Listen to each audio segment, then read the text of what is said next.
Comment savoir si j'ai un SIBO? Bonjour à tous et à toutes, j'espère que vous allez bien. Bienvenue sur ma chaîne aux nouveaux arrivants et merci à tous mes abonnés pour votre soutien, pour vos partages.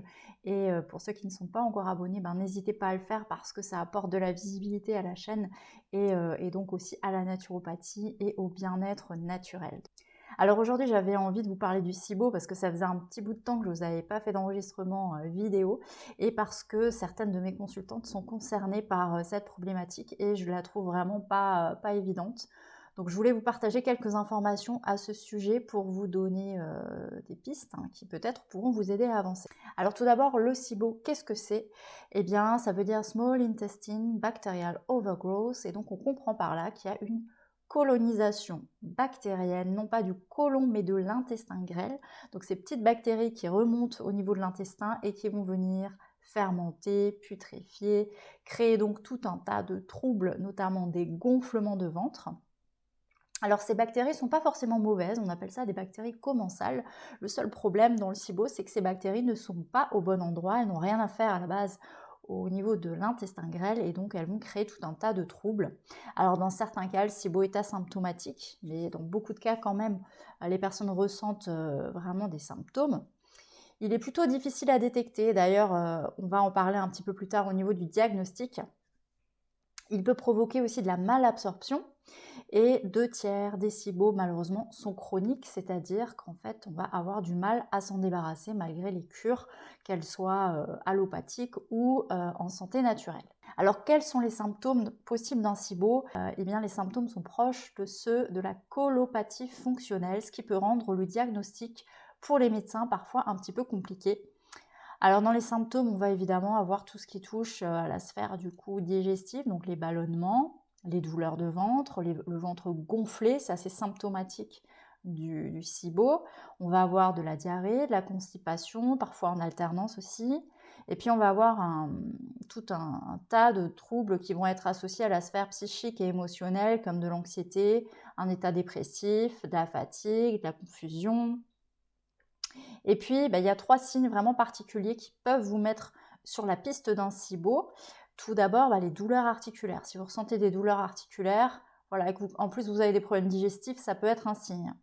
Ensuite, il y a tout ce qui va toucher la peau, que vous ayez en plus par exemple de l'acné, des éruptions quelles qu'elles soient, la rosacée par exemple, ça peut être un autre signe. Et puis le troisième signe qui peut nous mettre sur la voie d'un SIBO, ce sont les probiotiques qu'on n'arrive pas à tolérer.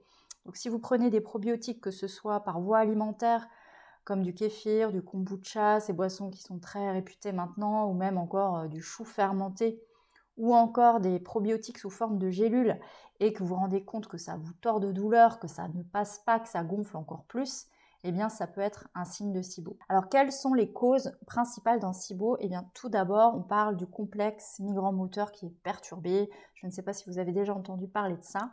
En gros, l'idée, c'est de respecter des temps de repos digestif, donc d'éviter notamment les grignotages pour qu'en fait cette vague qui vient traverser le système digestif après avoir mangé puisse permettre en fait de chasser les bactéries, les pathogènes, tout ce qui n'a rien à faire en fait, vient faire une sorte de vague de nettoyage.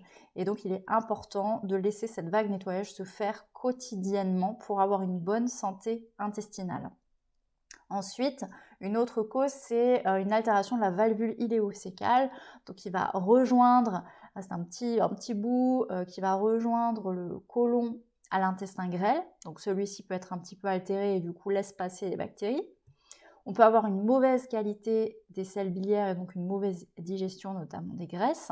On a aussi noté dans les causes une précédente intoxication alimentaire ou gastro-entérite qui a pu créer par la suite un terrain favorable au SIBO.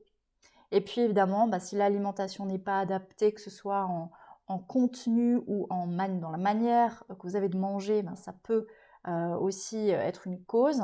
On a l'hypothyroïdie, l'hypochloridrie. Si vous êtes en hypothyroïdie, votre métabolisme est ralenti et vos sécrétions gastriques sont aussi ralenties ou diminuées.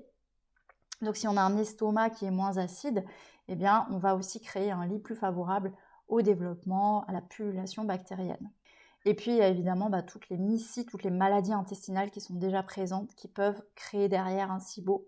Et puis pour toutes les personnes qui ont pris beaucoup de médicaments, d'antibiotiques et principalement d'IPP, d'inhibiteurs de pompe à protons qui sont utilisés pour les reflux gastriques, à force d'en avoir pris beaucoup, d'en avoir pris trop longtemps, eh bien ça a pu créer effectivement ce manque d'acidité et du coup ce SIBO a pu s'installer. Alors comment est-ce qu'on peut diagnostiquer un SIBO?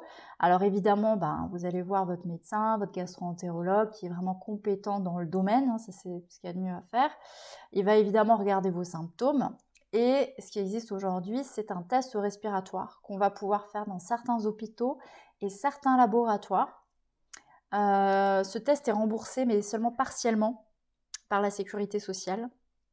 Alors, qu'est-ce qui va se passer au niveau de ce test? En fait, on va vous faire ingérer un sucre.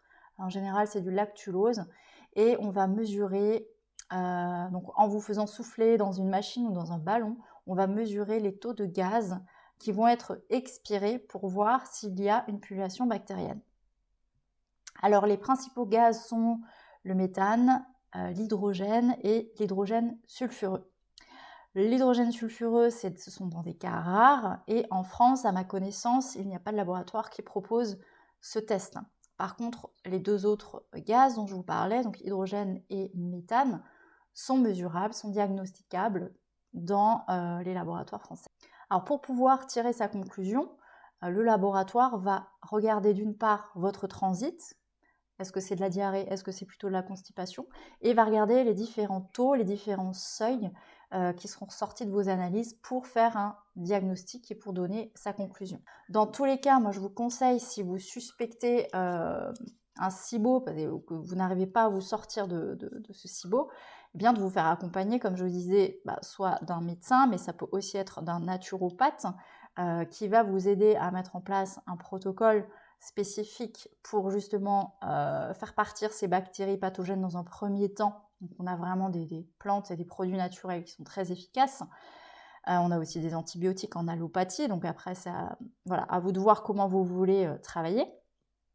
En tous les cas, ce qui sera important, quelle que soit votre décision finalement, c'est de revoir votre hygiène de vie, puisqu'avec l'hygiène de vie, on va aussi pouvoir travailler votre terrain, améliorer votre terrain pour qu'il n'y ait plus besoin d'avoir de bactéries là, qui seront en excès et qui vont vous créer des douleurs, des ballonnements ou des gaz. Si vous avez des questions, n'hésitez pas à les mettre en commentaire. Si vous ressentez le besoin d'être accompagné sur une problématique de peau, de digestion ou tout ce qui touche également à la sphère féminine, je suis à votre disposition. Je propose différents accompagnements que je vous laisserai voir au niveau des détails si vous le souhaitez sur ma page web.